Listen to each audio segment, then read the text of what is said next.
Hi అండి. ఇలా లోడింగ్‌తో ఎలా వేసుకోవాలి షేప్ పట్టీ అనేది బ్లౌజ్ ఫ్రంట్ పార్ట్‌కు ఇక్కడ చూపిస్తున్నాను. చాలా నీట్‌గా ఫినిషింగ్ అయితే వస్తుంది. పర్ఫెక్ట్‌గా కుదురుతుంది. బ్లౌజ్ కూడా బొటిక్ స్టైల్‌లో ఉంటుందన్నమాట.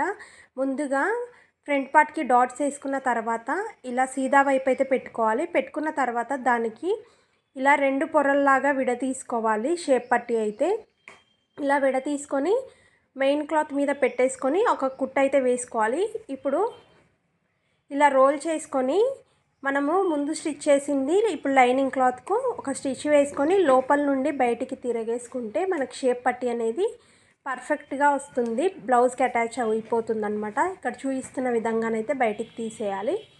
ఇలా తీసిన తర్వాత చూసారు కదా ఎంత పర్ఫెక్ట్గా కప్పు అయితే షేప్ వచ్చిందో. లోపల చూసినట్లయితే లోడింగ్ అయితే చాలా పర్ఫెక్ట్ ఉంటుంది. ఇప్పుడు చూపిస్తున్నాను చూడండి. వీడియో నచ్చితే లైక్ షేర్ కామెంట్ చేయండి. సబ్స్క్రైబ్ చేసుకోండి మరి.